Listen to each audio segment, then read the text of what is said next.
The same stream of life that runs through my veins night and day runs through the world and dances in rhythmic measures. It is the same life that shoots in joy through the dust of the earth in numberless blades of grass and breaks into tumultuous waves of leaves and flowers. It is the same life that is rocked in the ocean cradle of birth and death, in ebb and in flow.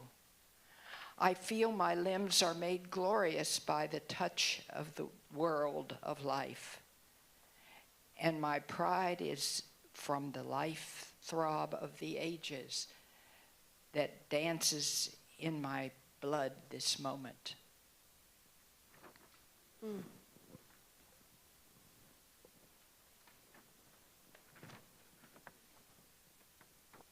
I love that reading. There's so many metaphors for water and the vital force of life.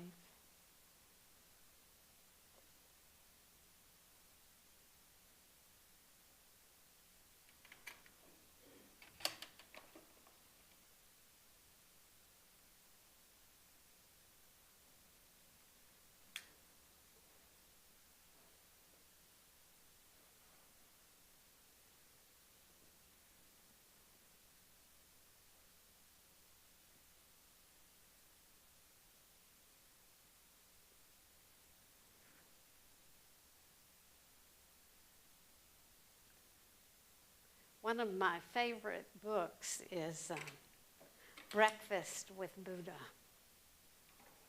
And in fact, our book club read Breakfast with Buddha, didn't we?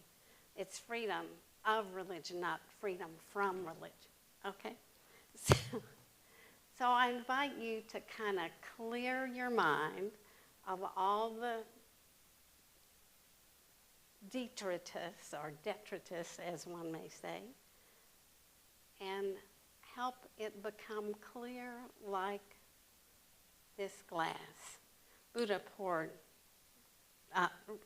Sri Rinpoche poured dirt in the glass and said to his buddy at breakfast that that's what our minds are like, all stirred up with dirt. But if we let it float and still,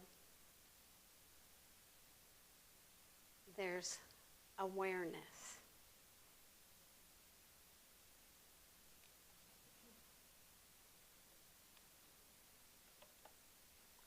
The message of communing water celebrates this element, and this element alone.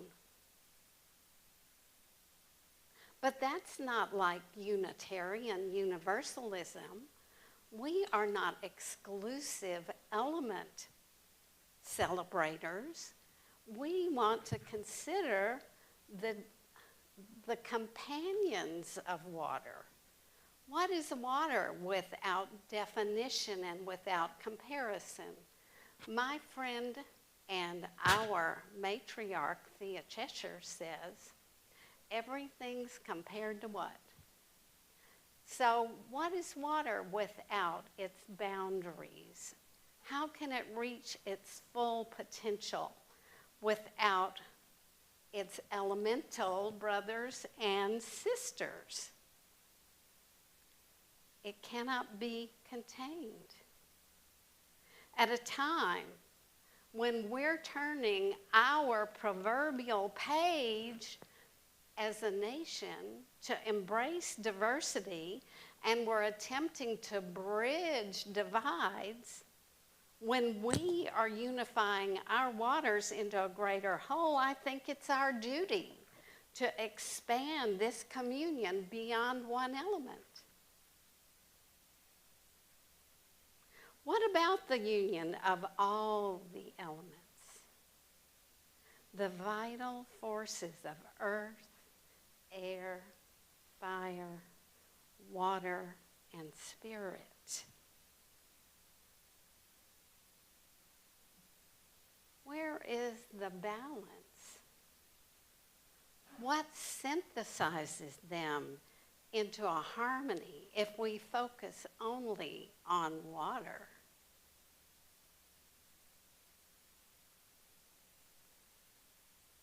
The human body on the earthly plane is limited. We're limited by the vessels of ourselves, and we don't really know all that is. And especially as I age, I'm aware that my sensate reliance on seeing, touching, hearing, and smelling is limited. And I may be unaware of, in the final analysis, of what is really the truth.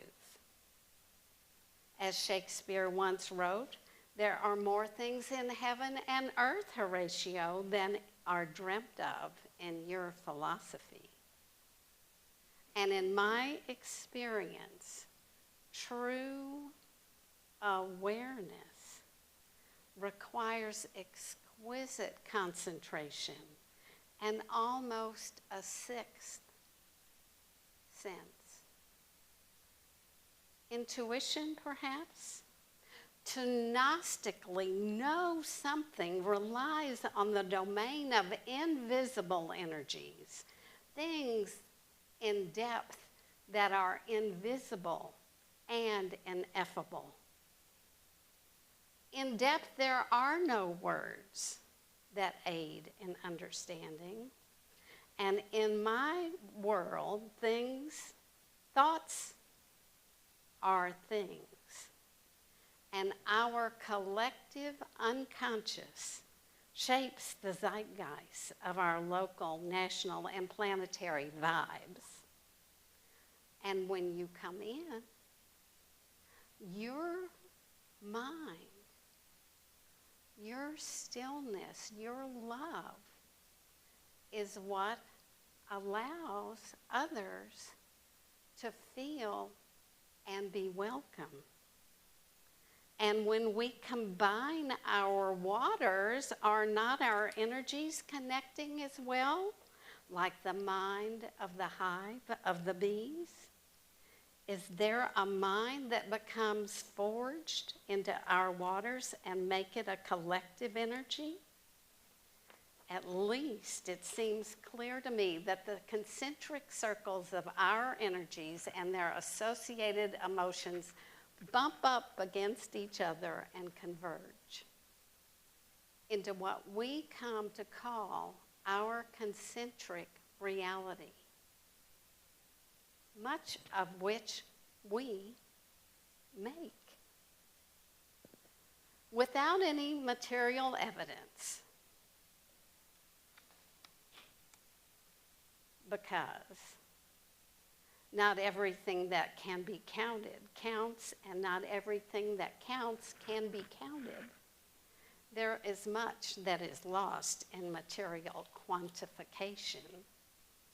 Without any material evidence that can be counted, I agree with the Hermetic principle of correspondence, which is, as above, so below, as within, so without. Hold that mantra in your mind, as above, so below, as within, so without, and consider all the elements. Are the collective elements harmonized to nurture nature?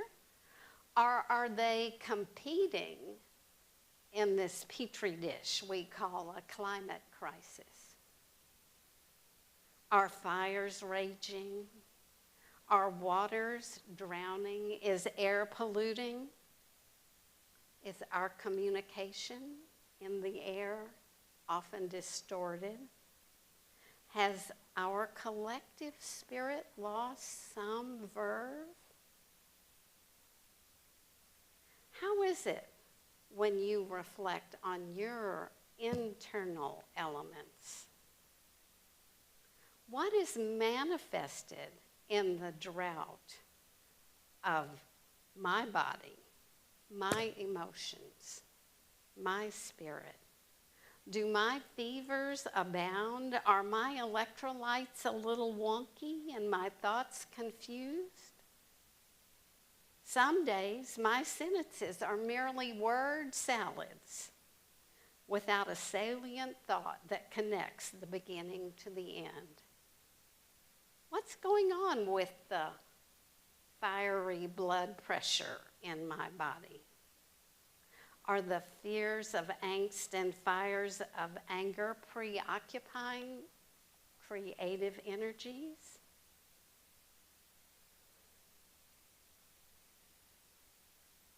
Take a breath. Might it help to look inward, to reflect on how our internal elemental imbalances might contribute to the external chaos? Our bodies are almost 80% water and our brains are 71% water. What happens when I don't hydrate? Don't talk to me, Cor. What happens if I clear my vital force and still the murky waters of my thoughts? Will my rising tide, will your rising tide help lift all the boats of others? I think it is possible.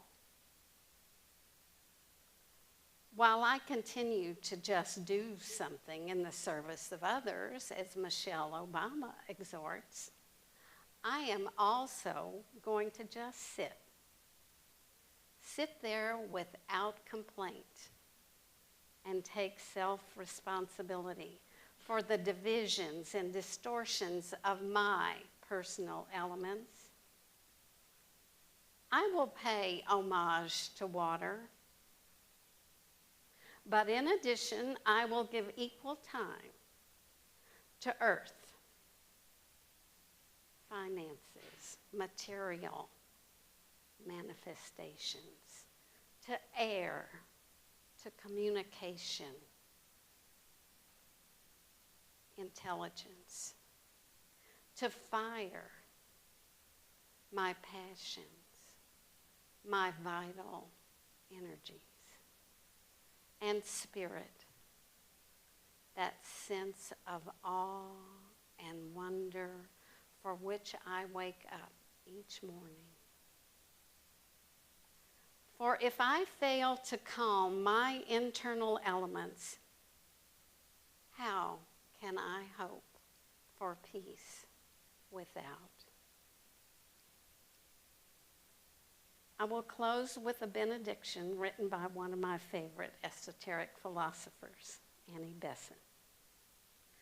O hidden life vibrant in every atom, O hidden light shining in every creature, O hidden love embracing all in oneness, may all who feel themselves one with thee know they are therefore one with every other.